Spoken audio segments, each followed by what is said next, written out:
Imaginemos por um bocado um cenário que parece ter saído diretamente daqueles filmes de ficção científica que vimos no fim de semana passado. Daqueles bem futuristas, com carros voadores e afins. Exato, exato. Mas estamos no ano de 2035, ou seja, a apenas uma década de distância. O que é assustadoramente perto. Pois é, e esta é a grande questão. E se houvesse a possibilidade real de tomar um simples comprimido de manhã, durante umas 4 semanas, Certo? e o resultado final não fosse apenas um pico de energia, fosse um rejuvenescimento biológico profundo? Isso seria o fim absoluto daquela ideia fatalista que temos, não é? De que o envelhecimento é, Uma estrada de sentido único. nem mais, um desgaste inevitável que temos apenas de aceitar e gerir com medicamentos. Ora, a nossa exploração de hoje mergulha exatamente nesta fronteira. Temos em cima da mesa uma conversa incrivelmente densa e reveladora entre o Peter Diamandis e o Dr. David Sinclair. E importa sublinhar que o Dr. Sinclair é professor na Harvard Medical School, é um dos grandes pioneiros mundiais na investigação da longevidade. Sem dúvida. O nosso grande objetivo com esta análise é extrair as descobertas mais fascinantes sobre esta ciência da reversão da idade e traduzir tudo isto, tirar o jargão e usar uma linguagem clara para quem nos ouve. Claro. Mas acho que devíamos fazer aqui um pequeno aviso amigável antes de arrancarmos a sério. Sim, é fundamental. O nosso papel aqui é dissecar e reportar as ideias e estudos destas fontes de forma totalmente imparcial. Não somos médicos. Não estamos a receitar tratamentos nem a dar qualquer tipo de conselho de saúde. Exatamente. Queremos apenas partilhar esta ciência de ponta com quem está desse lado. Feita a ressalva, acho que podemos mergulhar nisto. Estou preparada. Porque as notas sugerem uma mudança de paradigma que, francamente, faz muita confusão à cabeça. Passar de abrandar o relógio biológico para andar para trás com o relógio. Como é que a ciência sequer justifica esta possibilidade? Essa é, de facto, a grande revolução que estamos a testemunhar neste momento. Repara, durante séculos, toda a medicina e a própria indústria do bem-estar operaram sobre uma premissa muito básica. Que o corpo é como o carro velho, não é? Exato. Podes mudar o óleo, podes pôr pneus novos, podes conduzir mais devagar para não estragar o motor. Ou seja, em termos biológicos, comer bem e fazer exercício. Mas, inevitavelmente, o carro vai enferrujar e avariar. O que a investigação liderada por cientistas como o Sinclair propõe é radicalmente diferente. Os dados sugerem que o envelhecimento não é um dano estrutural permanente, é um problema de software. Um problema de software. Sim, e tal como num computador que começa a ficar lento e cheio de erros, o software pode ser reiniciado. Estamos a falar de pegar em células adultas e restaurar a biologia delas para um estado incrivelmente mais jovem. Recuperando uma grande parte da vitalidade. As notas falam em recuperar entre 50% a 90% da vitalidade original. É verdade. É uma ideia que ainda faz muita gente na academia tradicional torcer o nariz, mas os resultados práticos nos laboratórios estão a acumular-se de forma inegável. Pois as fontes usam exatamente essa analogia do computador para explicar a teoria da informação do envelhecimento. Falam muito em hardware e software. Certo. Eu percebo o conceito perfeitamente num telemóvel, mas como é que isso se traduz nas nossas células? O que é o nosso hardware biológico? O hardware é o nosso genoma, é o ADN que herdamos dos nossos pais, é o código base. E a verdade que surpreende muita gente é que esse código é super estável. Estável como? Não se degrada. Muito pouco. Uma célula da pele aos 20 anos tem praticamente o mesmo ADN que uma célula da pele aos 80 anos. As letras genéticas estão lá todas intactas. Ok, a grande diferença então não está no hardware. Não. Está no software, que na biologia chamamos de epigenoma. O epigenoma é basicamente o painel de controlo. É ele que diz a uma célula do fígado: tu és uma célula do fígado. Liga os genes A e B e desliga o resto. E diz a um neurónio que é um neurónio. Exatamente. Liga os genes X e Y. É o maestro. Faz sentido. O código base é o mesmo, mas o epigenoma é o maestro que diz que instrumentos é que devem tocar em cada momento. Boa analogia. Mas se o maestro está lá desde o início, o que é que corre mal à medida que envelhecemos? Por que é que as coisas começam a dar o berro? O que corre mal é simplesmente a vida a acontecer. Todos os dias as nossas células sofrem danos brutais. Danos do tipo ambiental. Sim, há quebras microscópicas no ADN causadas pela radiação solar, por toxinas que ingerimos, até pelo próprio stress metabólico de estarmos vivos. Quando o ADN se quebra, a célula entra em pânico. Tem de resolver o problema rápido. Exato. Então envia as suas equipas de reparação para consertar o dano. O problema é que estas proteínas de reparação, que fazem parte do tal painel de controle epigenético, têm de abandonar o seu posto original para ir apagar o fogo. Ah, percebo. Vão acudir à emergência. Vão à emergência e muitas vezes, quando o fogo está finalmente extinto, elas não voltam exatamente para o sítio onde estavam. Perdem-se. Ou seja, o painel de controle começa a ficar desorganizado. Totalmente desorganizado. Agora multiplique essas reparações mal finalizadas por trilhões de células ao longo de 18 mil dias. O que dá cerca de 50 anos de vida. Isso. O que acontece é a acumulação daquilo que os investigadores chamam de ruído epigenético. O ADN, que devia estar bem enroladinho e arrumado, começa a soltar-se. Genes que deviam estar desligados ligam-se acidentalmente. E a célula perde a sua identidade. Exato. Uma célula do fígado cheia desse ruído literalmente esquece como ser uma célula do fígado a 100%. Fica confusa. E é essa confusão celular que nós, quando olhamos ao espelho de manhã, chamamos de rugas. Ou que no hospital se traduz em falência de órgãos e doenças crónicas, sim. O que eu acho completamente louco nisto é a conclusão a que as fontes chegam a seguir. Porque citam a teoria da informação daquele matemático, o Claude Shannon, e a ideia central é que se o envelhecimento é apenas ruído, a informação original não desapareceu. A informação original está lá. Eles falam numa cópia de segurança. Isso é fascinante. Isso quer dizer que o meu corpo, neste preciso momento, sabe perfeitamente como ser a versão de mim mesmo com 20 anos. Sem tirar nem pôr. A juventude não se perdeu. Está apenas inacessível, soterrada debaixo desse tal ruído epigenético. As células têm a memória intacta de quando eram jovens e eficientes. Então o objetivo não é inventar nada de novo. Não, de todo. A grande missão da última década nos laboratórios de longevidade não foi criar uma juventude artificial de raiz, foi descobrir como aceder a essa cópia de segurança. Como é que limpamos o ruído e dizemos à célula para ler de novo o manual de instruções original? E a resposta a isso, segundo o material que estamos a analisar, passa por algo chamado genes Yamanaka. Vi este termo repetido várias vezes. Sim, os fatores Yamanaka. O que são ao certo? Porque parece que são eles que carregam nesse botão de reset da célula. Os fatores Yamanaka são um conjunto de genes que estão extremamente ativos numa fase muito específica da nossa existência, que é quando somos embriões. Ah, no início de tudo. Exato. Nessa fase, a vida está a ser gerada do zero e o epigenoma está num estado absolutamente imaculado, sem qualquer ruído. Com o tempo e o desenvolvimento, esses genes desligam-se. E os investigadores conseguiram voltar a ligá-los? O que as equipas conseguiram fazer foi pegarem prens desses fatores embrionários e inseri-los em tecidos adultos.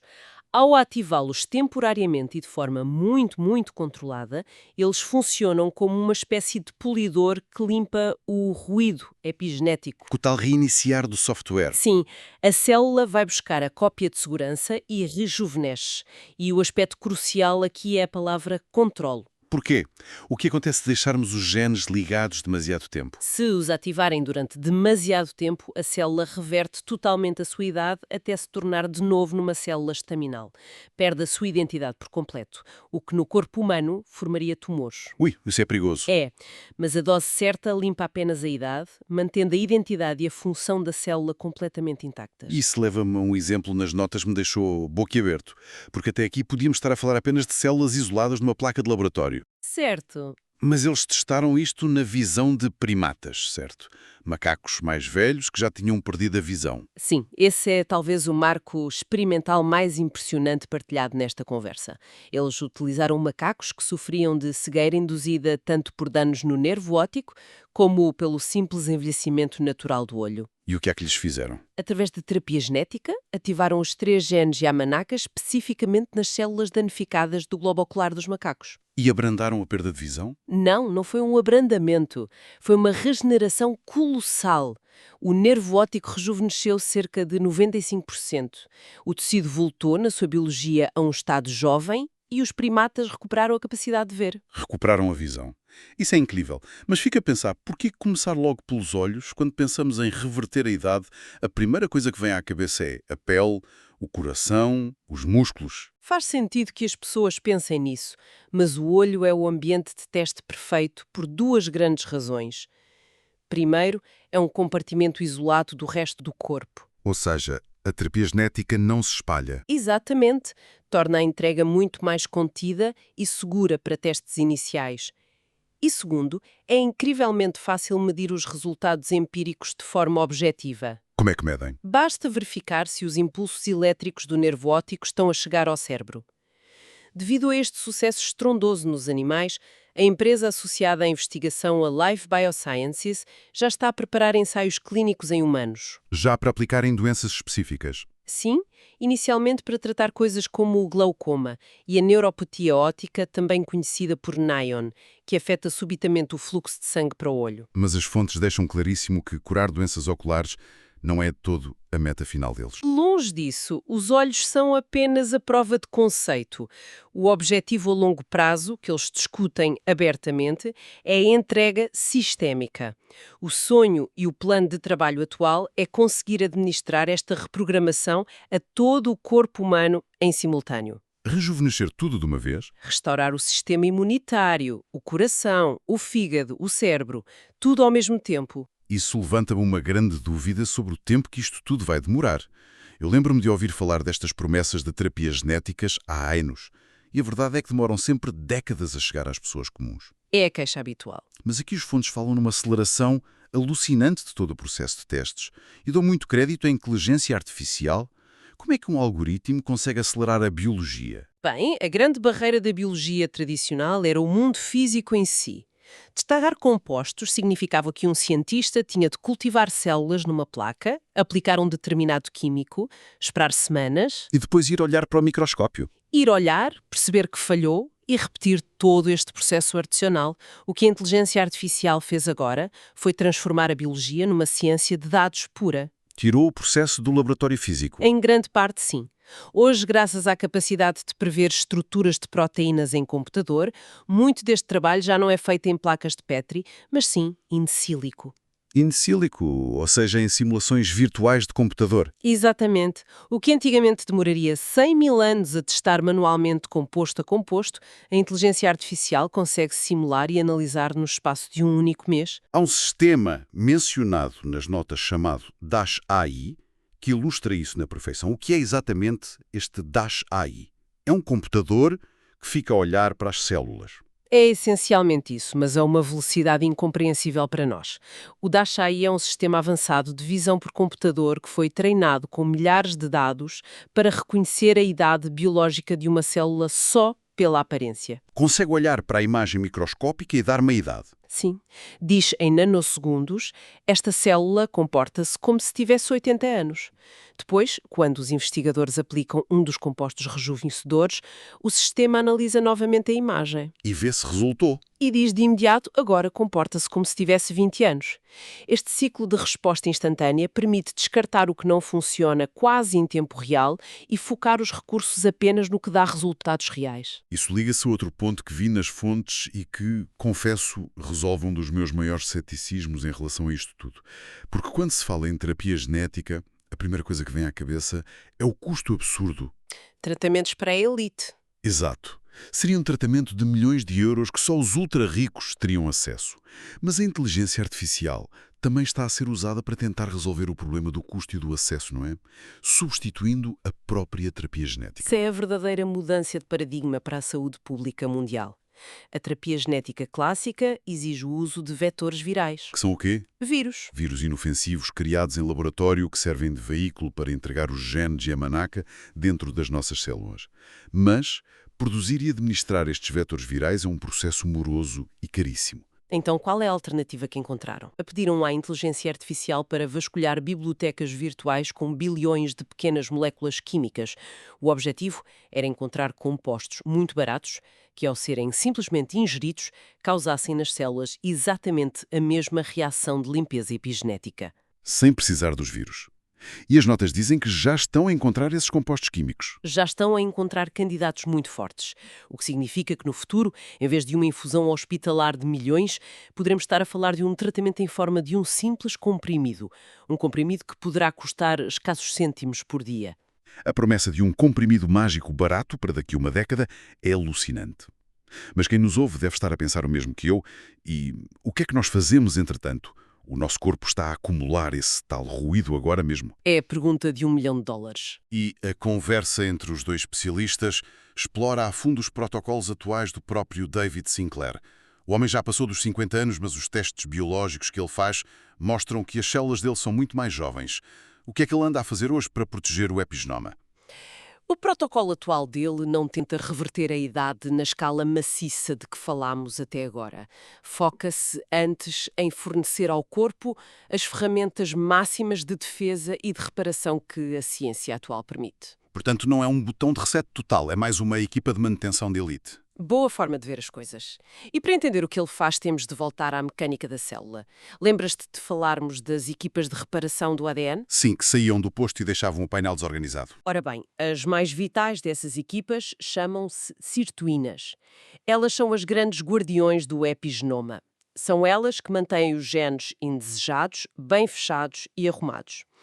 Mas estas sirtuínas não trabalham sozinhas e não trabalham de graça. Precisam de combustível. Precisam de muito combustível e esse combustível tem um nome. É uma molécula chamada NAD+. Mas os nossos níveis de combustível não se mantêm constantes a vida toda, suponho. Nem de perto nem de longe. À medida que envelhecemos, os níveis de NAD+ caem a pique no nosso corpo. Aos 50 anos, temos apenas uma fração do que tínhamos aos 20. O que faz com que as equipas de reparação fiquem lentas. Ficam literalmente sem energia. E é aí que o ruído epigenético se acumula em força. O que o investigador relata nas fontes que faz diariamente é tomar suplementos para repor esse combustível. Ele refere o uso de NMN, certo? Certo, o NMN atua como um precursor. Ou seja, ao ingerir cerca de 1 grama de NMN por dia, o corpo absorve aquilo e transforma-o em NAD+. O que faz com que as sirtuínas voltem a ter a energia e o fulgor necessários para proteger o código celular. Mas as notas também mencionam outras moléculas na rotina dele, como o resveratrol e a fisetina. Para que é que servem essas, se já repusemos o combustível com o NMN? Se o NAD+ é a gasolina do carro, essas outras moléculas são como carregar a fundo no pedal do acelerador. Ok, aceleram o processo. O resveratrol, em particular, estimula as sirtuínas a trabalharem de forma muito mais rápida e eficiente. E a fisetina ajuda num aspecto vital ligeiramente diferente, que é a eliminação das células senescentes. O que são células senescentes? Quando as células ficam tão danificadas que deixam de conseguir funcionar de todo, o normal seria morrerem e serem eliminadas pelo corpo. Mas algumas teimam em não morrer e tornam-se naquilo a que os cientistas costumam chamar de células zombie. Células zombie. Ficam só ali a ocupar espaço? Pior do que isso, ficam instaladas no tecido a expelir toxinas e a espalhar inflamação constante.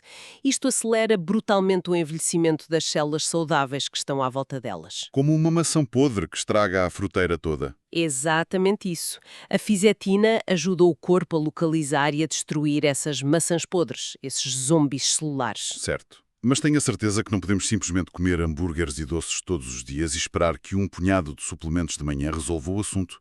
O que me chamou mesmo a atenção nestes protocolos foi a insistência gigante em colocar o corpo num modo de adversidade. O modo de adversidade é o pilar de tudo.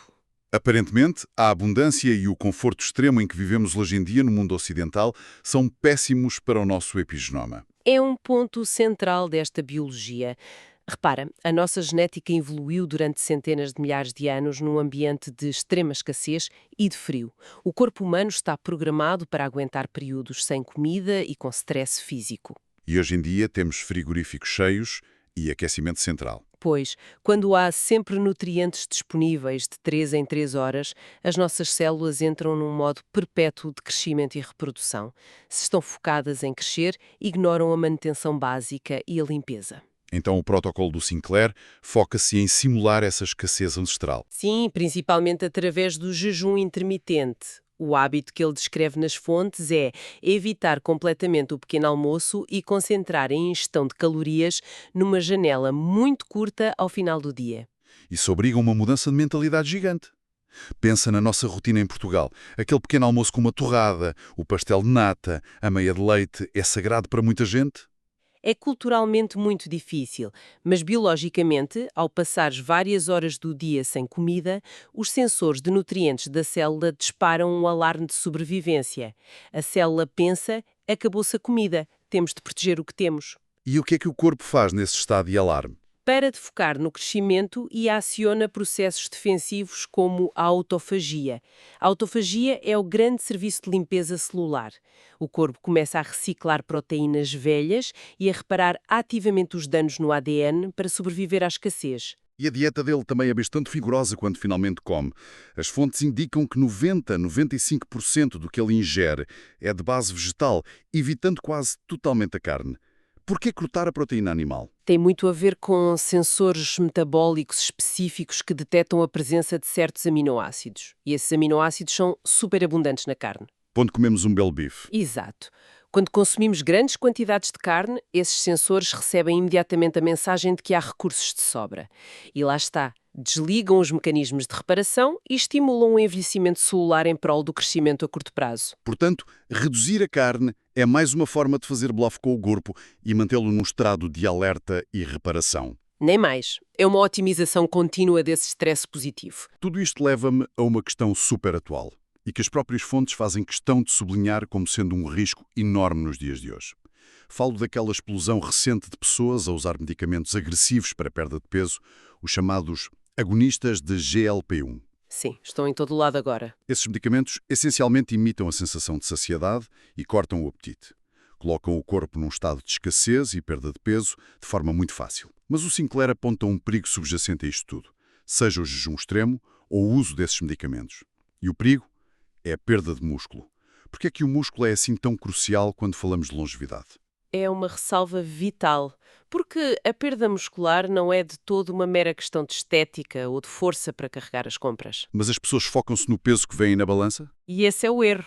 O que se observa frequentemente com dietas muito restritivas ou com o uso destes medicamentos sem o devido acompanhamento clínico é que as pessoas de facto perdem muita gordura, mas derretem também o tecido muscular magro. E o músculo é, sem exagero, um medicamento de longevidade natural mais potente que o corpo humano possui. Funciona como medicamento porquê? O tecido muscular é o nosso maior reservatório metabólico. É o principal local onde o corpo vai depositar e queimar o excesso de glicose que circula no sangue. Quanto mais músculo saudável temos, mais prevenimos o aparecimento da resistência à insulina e da diabetes tipo 2. Ou seja, protege o metabolismo. Sim, e do ponto de vista mecânico, a fragilidade estrutural é uma das maiores causas de mortalidade brutal na terceira idade. Uma pessoa que perca demasiado músculo aos 50, quando chegar aos 80 pode não ter força para evitar uma simples queda. E uma queda nessa idade pode ser perfeitamente fatal ou retirar toda a independência. Então a regra de ouro que as fontes retiram destas práticas é que qualquer dieta focada na longevidade tem de ser acompanhada de exercício. Obrigatoriamente. Restrição calórica ou jejum têm de andar sempre de mãos dadas com o treino de força e uma ingestão adequada de proteína, seja ela vegetal ou não, para assegurar a massa muscular. O músculo protege a vida. Tudo isto nos obriga a traçar na saúde de uma forma incrivelmente mais holística e, dando um passo atrás, se somarmos estes protocolos de rotina diária que temos hoje à nossa disposição, com a tal promessa das terapias de reversão da idade que os investigadores dizem estar a 10 anos de distância, Começamos a ver um horizonte muito diferente. estamos literalmente a falar do fim das doenças crónicas como as conhecemos. As notas tocam numa mudança de paradigma económico e médico que parece até utópica. A nossa medicina moderna falha muito neste aspecto, não é? Andamos apenas a tratar os sintomas à medida que aparecem. A medicina moderna que temos é brilhante e incrivelmente eficaz em salvar-nos na urgência. Se alguém tiver um ataque cardíaco fulminante ou um acidente de viação, o hospital moderno é um autêntico milagre. Mas nas doenças lentas, No que toca ao envelhecimento crónico, atua como um jogo de apanha-moscas. A tensão arterial sobe, receitamos um comprimido para abaixar. O açúcar no sangue dispara, injetamos insulina. As articulações começam a doer, damos logo anti-inflamatórios. ou seja, estamos a manter o carro a andar, mas com as peças todas a chocalhar e a cair aos bocados. Exatamente. A promessa da reversão epigenética altera a própria fundação da medicina. Passamos de tratar a consequência final para curar a causa raiz. Havia uma comparação curiosa nas fontes sobre a capacidade regenerativa da natureza que me marcou bastante. Eles falam de animais como as salamandras. Sim, a salamandra é o exemplo clássico que os biólogos usam. Se cortares a perna a uma salamandra, ela não ganha uma cicatriz no coto. O que acontece é que os tecidos naquele exato local revertem autonomamente para um estado embrionário e constroem uma perna completamente nova. E a premissa é que nós também temos esse poder. O que os cientistas estão a demonstrar agora é que nós, humanos, temos essas mesmíssimas vias regenerativas gravadas e adormecidas no nosso código genético original. A cópia de segurança. Ao limpar o ruído epigenético com aqueles tratamentos, o corpo recupera a sua própria vitalidade para curar as doenças crónicas a partir de dentro, sejam demências, problemas cardíacos ou falência de órgãos. O corpo faz o trabalho pesado de cura que a medicina dos hospitais é incapaz de replicar com químicos externos. Mas sempre que eu penso num cenário de pessoas a viver até aos 120 ou 150 anos curadas destas doenças, surge sempre uma nuvem negra. A nuvem da economia. Sim, a economia. Porque se de repente curamos o envelhecimento, os nossos sistemas de pensões, os serviços da segurança social, os lares, tudo isso não vai entrar num colapso total. É a primeira coisa que vem à cabeça. E é um instinto natural, todos pensamos logo no envelhecimento apenas como um peso financeiro, porque a nossa referência atual da realidade é viver mais tempo, mas viver profundamente doente e dependente. E as notas apontam para um estudo que desmonta isso, não é?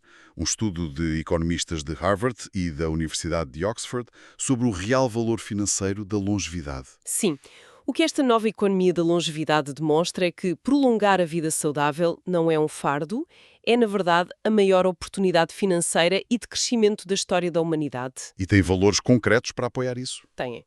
O estudo calculou que adicionar apenas um único ano extra de esperança de vida completamente saudável a cada cidadão nos Estados Unidos teria um retorno económico global na ordem dos 86 trilhões de dólares. 86 trilhões. Estamos a falar de trilhões à escala americana, o que é um número tão grande que perde o significado. Como é que os economistas justificam um valor tão astronómico só por um ano? Chega-se a esse valor gigante através da conjugação de duas coisas: a poupança brutal de custos e o aumento exponencial de produtividade. Pensa no custo monumental e invisível que é manter milhões de pessoas na última década das suas vidas a necessitar de cuidados continuados. Os tratamentos, os hospitais, os lares. Exato. Tratamentos crónicos diários que custam fortunas. Se apagarmos essa fase prolongada de declínio médico e mantivermos uma pessoa de 85 anos com a biologia, a clareza mental e a energia de alguém de 40 anos, A dinâmica inverte-se por completo. essa pessoa continua a ser um motor ativo da sociedade. Pode continuar a trabalhar se quiser, pode fundar um negócio com décadas de experiência acumulada, continua a viajar, a consumir, a pagar impostos. E as famílias também sentem um impacto. Crucialmente, liberta as gerações mais novas, que hoje em dia estão muitas vezes esmagadas, tanto financeira como emocionalmente, pelo peso de cuidar de familiares idosos doentes. O grande ganho económico vem dessa vitalidade pura que é devolvida e reinjetada em todo o sistema. Olhando para tudo isto, o quadro geral destas conversas é esmagador. Começamos a perceber que o envelhecimento não é afinal um destino. É apenas uma perda de informação nas nossas células, o tal ruído. E vemos a inteligência artificial a reduzir o tempo de investigação em laboratório de milhares de anos para meros meses. À procura daquele comprimido de poucos cêntimos. Exato. O comprimido acessível a todos que reativa a nossa cópia de segurança através dos fatores Yamanaka. E no meio de tudo isto que vem aí, não podemos esquecer a importância brutal de proteger o que temos hoje com o chamado stress positivo, o jejum e o treino de força. Para estarmos preparados para um futuro onde viver um século é ser genuinamente jovem. Sem dúvida alguma. Mas repara que as implicações desta ciência ultrapassam muito a biologia pura ou a economia. Há implicações filosóficas que exigem que nós, como sociedade, nos preparemos mentalmente para um mundo que vai ser completamente novo. E isso leva-me a um pensamento provocador final que queria partilhar com quem nos está a ouvir deste lado. Imaginemos que tudo isto que os especialistas debatem se confirma na sua plenitude.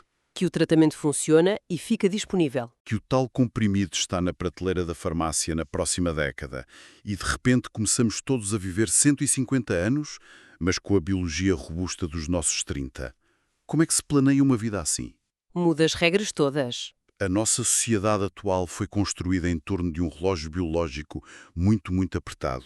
Nós estudamos até aos 20 anos, entramos na roda do hamster a trabalhar sem parar até aos 65 e depois rezamos para ter uns 10 aninhos de reforma tranquila para descansar. Antes do corpo dar o berro. Se de repente ganhamos um século extra, um século limpo e saudável, será que faz sentido ter apenas uma profissão a vida toda? Ou seremos encorajados a ter 4 ou 5 carreiras totalmente distintas ao longo desse tempo? É uma excelente questão e muda a própria estrutura das famílias. As relações pessoais. A ideia romântica de um casamento até que a morte nos separe ganha uma dimensão de ter de partilhar mais de um século ao lado da mesma pessoa. Será isso libertador para o humor? Ou completamente aterrador para a nossa natureza humana que precisa de mudança? Repensar quem somos sem a sombra constante do declínio e da fragilidade iminente é, no mínimo, vertiginoso. Fica o desafio e a provocação para reflexão de quem nos ouve, até à nossa próxima exploração profunda.